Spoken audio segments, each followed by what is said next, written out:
అంతగా అస్సాంను కదిలించిన ఈ జుబేన్ గార్గ్ ఎవరు? అస్సాం కల్చర్‌ని ముందుకు తీసుకెళ్ళిన వ్యక్తి. ఆయన పాటలు పాడతారు. ఆయన థియేటర్ ఆర్టిస్ట్. ఒకటా, రెండా? ఆయన చాలా గొప్ప వ్యక్తి అన్నమాట. చాలామంది ఆయన్ని అడిగారంట. అంటే 33 సంవత్సరాల కెరీర్‌లో దాదాపు 38,000 పాటలు పాడారు. నువ్వెందుకు అస్సామే నీ నేటివ్ ప్లేస్ అంటావు? చాలామంది ఫిల్మ్ పర్సనాలిటీస్ ఎక్కడెక్కడో పుట్టి ముంబై వాళ్ళ నేటివ్ ప్లేస్ చేసుకున్నారు కదా! నువ్వు ముంబైలో ఉండొచ్చు కదా అని చెప్పి అడిగితే ఆయన king should live in Kingdom. King ఎప్పుడు తన కింగ్డమ్‌ని వదిలిపెట్టకూడదు. నేను అస్సాంలోనే భాగం. అస్సాంలోనే ఉంటాను. నాది అస్సామే అని చెప్పుకున్న గొప్ప వ్యక్తి అన్నమాట. అంతేకాదు అస్సాంలో కోవిడ్ వచ్చినప్పుడు, అస్సాంలో ఫ్లడ్స్ వచ్చినప్పుడు, దాంతో పాటు అస్సాంలో ఇప్పుడిప్పుడే యంగ్ అండ్ బర్డింగ్ ఆర్టిస్టులు ఎవరైతే ఉంటారో వాళ్ళ కోసం కళాగురు ఆర్టిస్ట్ ఫౌండేషన్ అని పెట్టి వాళ్ళకి సేవలు అందించడం.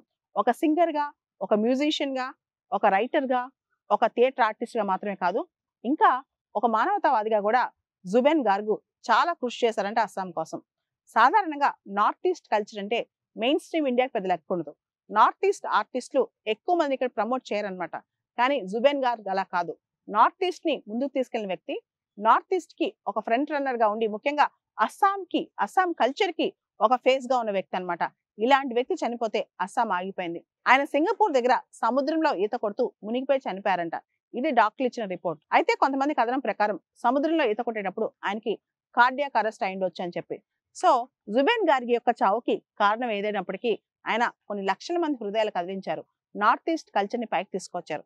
అంతేకాదు ఆయన గొప్ప మానవతావాది కూడా. 53 సంవత్సరాల వయసులో అంటే ఇంత చిన్న వయసులో ఆయన మరణించినప్పటికీ ఆయన జీవితం అజరామరం.